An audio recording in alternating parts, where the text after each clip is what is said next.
Поштовани гледачи, предојдовте во најновото издание на емисијата Агроинфо на ТВ канал ВИС, емисија посветена на земјоделците, откупувачите и сите вклучени во агробизнисот и агросекторот во нашата држава. Ова наша денешна емисија ја започнуваме со темата органско производство.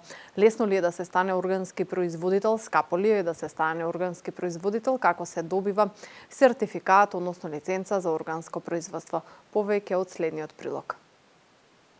Патот до органското производство не е скап, само треба одлучност и решителност. Од сертификацијските дела велат дека половина од трошоците за добивање сертификат за органско производство ги покрива државата.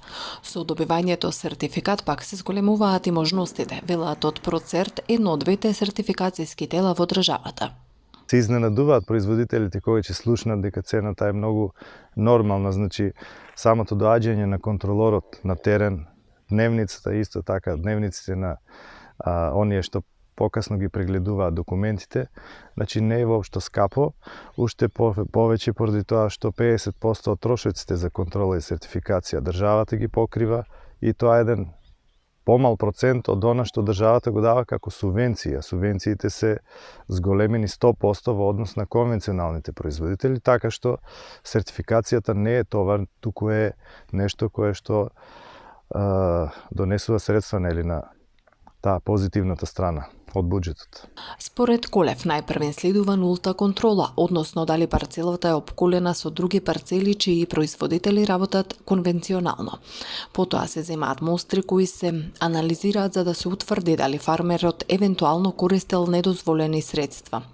Потоа следуваат формалности, подпишување на договори и други административни процедури пред да биде издаден сертификатот.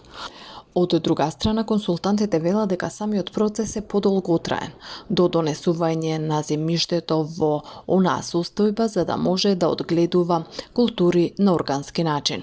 Да, соработувам веќе трета година со овие производители од тука, до сега произведуваа како на органски начин, меѓутоа нема сертификат, сега од оваа година многу лесно беше да за нивна добивка ќе биде со тоа што ќе влезат во сертификација, ќе добијат повисоки субвенции, сертификатот ќе биде 50% покрен од државата и цената на готовиот производ ќе биде повисока од колку конвенционалното.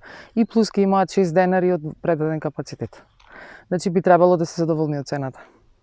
Како резултат на употребата на тешка механизација и минерални ѓубрива, се намали квалитетот на почвата заради набивање и ерозија, велат експертите. Тоа влијаеше ли врз намалување на плодноста кај животните и ртливоста на семињата. Затоа во развиените земји особено се работи на пренасочување на конвенционалното кон органско земјоделско производство.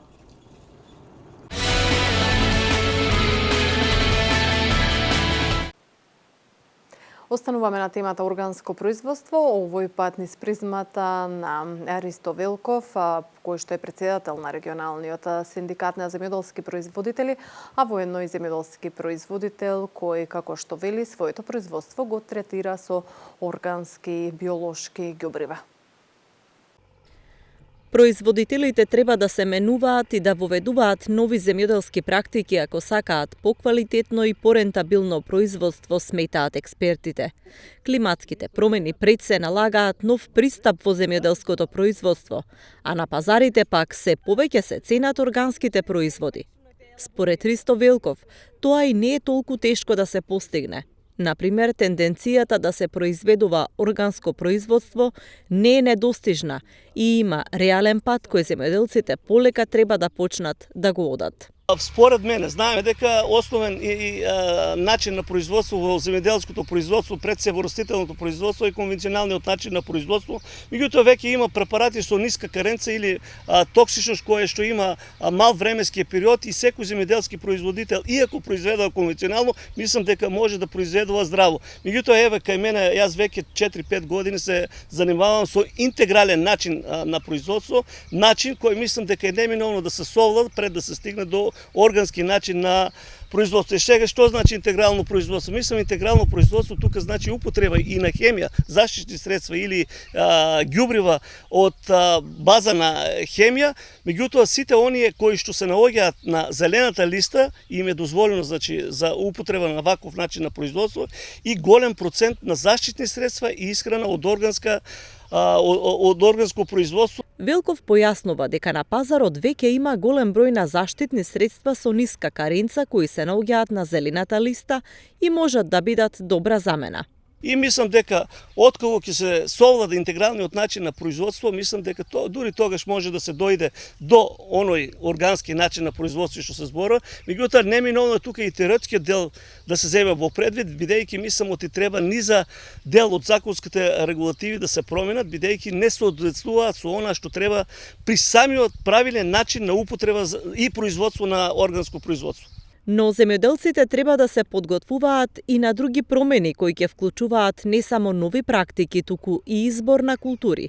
Досегашните навики полека ќе мора да се напуштаат, барем што се однесува до производството на отворено.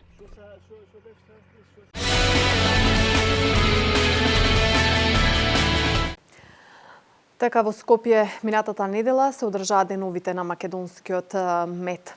Она што е важно кога станува збор за медот, особено оној во Македонија, дека е познат и признат надалеку по својот квалитет. Медот во Македонија за жал се уште се користи како лек, а не како храна, алармираат пчеларите. Тие велат дека нужно е преку едукација уште од најмала возраст граѓаните да го научат бенефитот од користењето на медот и другите пчелни производи. Сакаме да ви објасниме колкава е важноста на медот и другите пчелни производи во секојдневната исхрана на човекот. За жал, кај нас медот се уште повеќе го трошиме како лек, него како храна. Според некои постари статистички податоци, ние трошиме помалку од 1 килограм, додека во Словенија се троши 9 килограми, во Јапонија 16 килограми по глава на жител. Затоа е неминовно да го смениме односот и да го прифатиме медот како значаен животен продукт во исхраната. Освен тоа, според пчеларите, голем проблем е и недовербата што се јавува кај потрошувачите. Тие многу често не знаат како да го препознаат вистинскиот од лажниот мед. Еден од тие дарови на природата е медот, кој представува единствена природна субстанца која уште од давнина е сметана за храна и лек. Ја користеле тогаш само фараони, кралеви, цареви и слично. Денес, за жал, се повеќе е присутен мед кој се меша со разни сирупи, се со цел да се добие брз профит, при што се уништуваат неговите природни својства, а тоа доведува до појава на разни аномалии и други телесни заболувања. Нас, пчеларите, ни останува да ја повратиме довербата кај потрошувачите, а тоа може да го направиме преку правилна едукација и поддршка од Агенцијата за храна и ветеринарство, инспекторатот, Министерството за шумарство, водостопанство и другите фактори кои што се надлежни за тоа. Од Сдруженијето на пчелари Матица велат дека по примерот на законот за тутун и грозје и пчелите и медот треба да имаат посебен закон со кој ќе бидат заштитени. Особено што македонскиот мед е надалеку познат по својот одличен квалитет, велат тие, затоа што природните услови се благонаклонети за развој на пчеларството.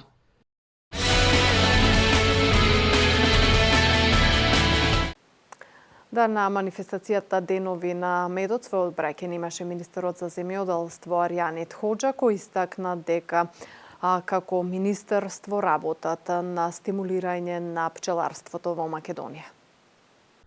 Македонскиот мед е препознат по својот квалитет, иако самиот пчелин продукт е своевидно чудо, сепак кога земјата има услови за да произведува врвен квалитет е гордост како за пчеларите, така и за земјоделските власти. Ова беше истакнато на манифестацијата Денови на медот, што до недела се одржува во Скопје. Прво, медот никогаш не се расипува и второ, медот е раскошно богат со минерали, витамини и антиоксиданси, што го вбројува во супер храна и супер лек. Затоа да се има собствен наш мед, а при тоа и автохтон вид на македонска пчела, навистина е причина за гордење. а особено што нашиот мед на сите светски манифестации, саеми, надпревари, ги добива највисоките награди како потврда за неговиот квалитет. Министерството, како што рече Хоџа, силно го поддржува развојот на пчеларството и затоа субвенцијата за пчелно семејство е покачена од 600 до 800 денари. Министерството силно го поддржува развојот на пчеларството, зашто зборува и фактот дека во програмата за финансиска поддршка на земјоделството вклучени се неколку подмерки за субвенционирање на фацилија како медносно растение и тоа со и без сертифициран семенски материјал. Покачена е субвенцијата за пчелно семејство од 600 во 800 денари. Во насока на поголема поддршка на пчеларите, овозможивме пчелари со 5 пчелни семејства да може да се регистрират и да аплицираат за да може да добиват субвенции. Овозможивме субвенција во вредност од 1000 денари по пчелно семејство, кое е во контрола и е вклучено во селекција за производство на пчелни матици. А во насока на стимулирање на органско производство на мед, овозможивме дополнително плаќање од 50%. На манифестацијата посетителите ќе може и да побараат совети од домашните пчелари за употребата и лековитите дејства на медот и производите кои секоја година се нудат на овој вид саем на медот. Финансиски покровител на манифестацијата е Министерството за земјоделство, шумарство и водостопанство.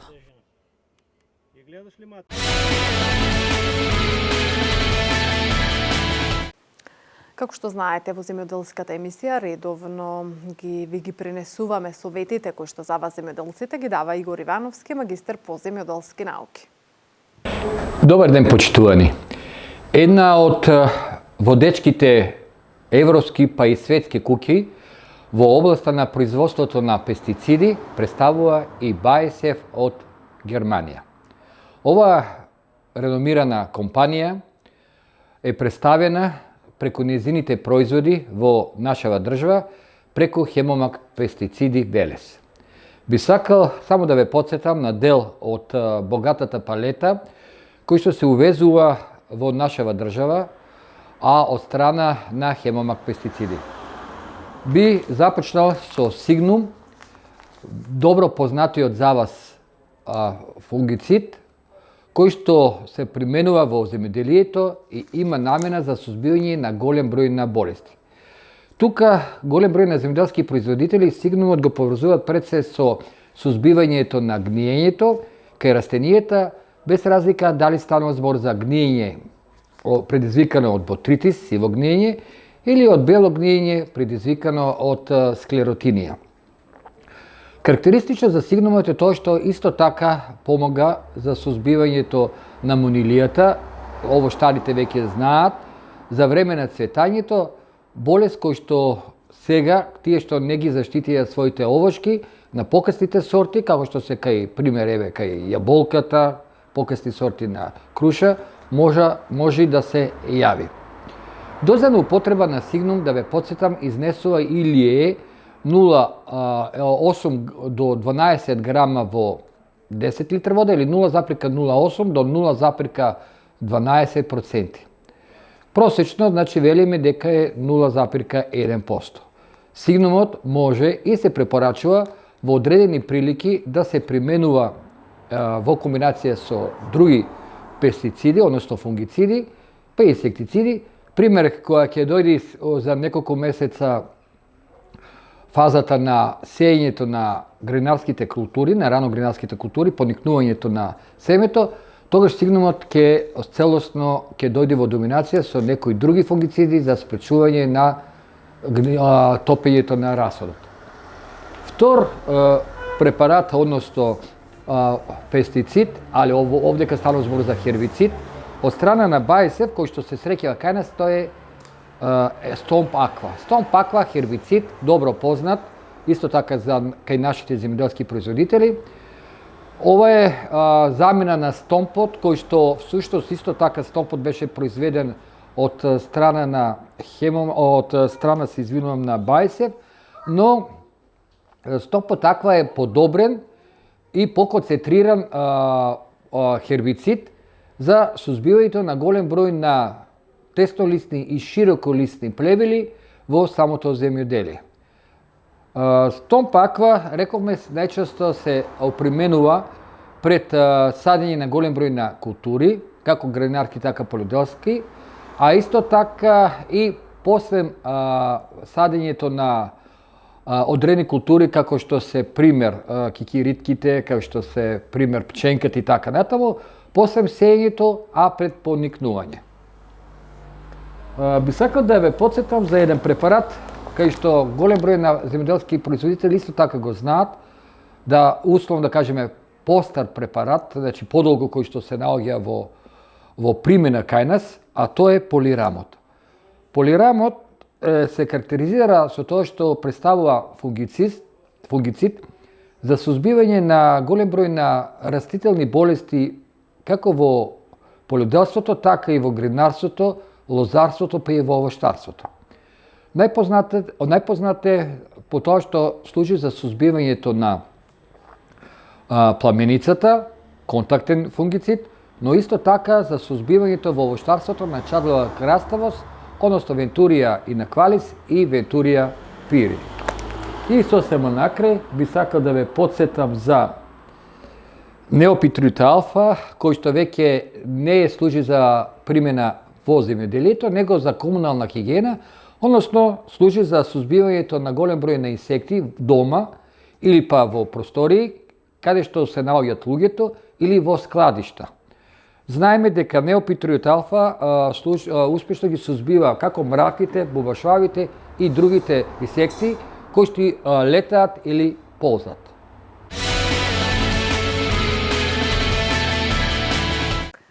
Недостигот со вода за наводнување треба да се решава со изградба на модерни, современи агросистеми. Повеќе на оваа тема од прилогот на колешката Сузана Мицева.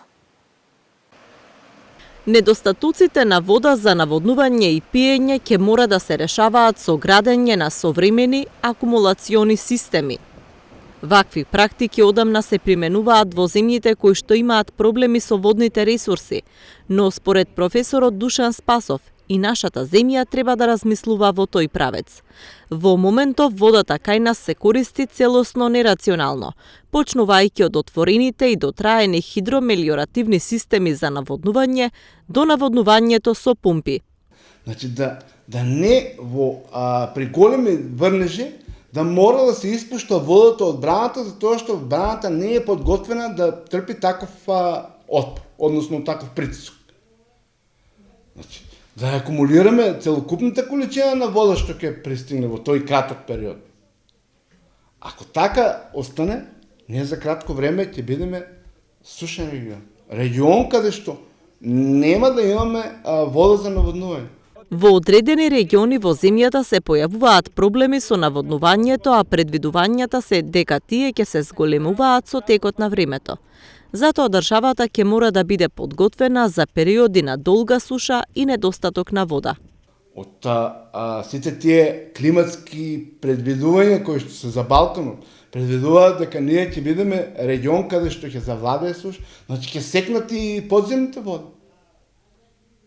И од тогаш што правиме? Значи нема никаква вода. Затоа тоа подитно мора да се води сметка да се направат тие реконструкции на тие акумулации на каналска мрежа, а сето тоа за да се придонесе да имаме не само вода за наводнување, него ќе немаме вода и за пиење ако вака негрижливо се однесуваме на тие акумулациони системи. Ова лето во Струмичко се појавија проблеми со недостаток на вода во селата Банско и Дрвош. Сушите и нерационалното користење на водата со денови ги оставија овие села без доволно вода по најголемите жештини.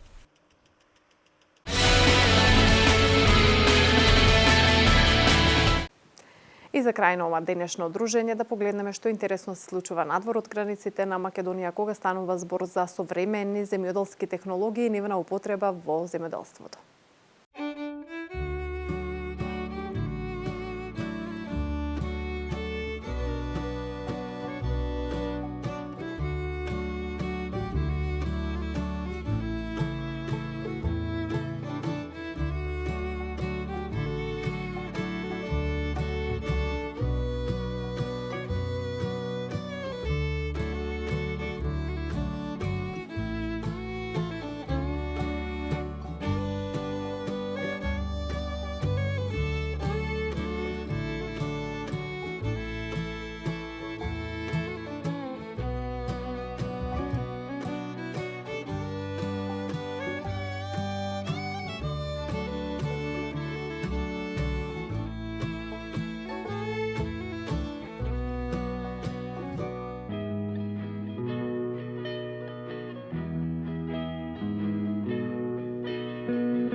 Почитувани, тоа беше се во ова издание на емисијата Агроинфо на ТВ Канал Вис. Повеќе се гледаме и со нови информации во следната недела. Пријатно!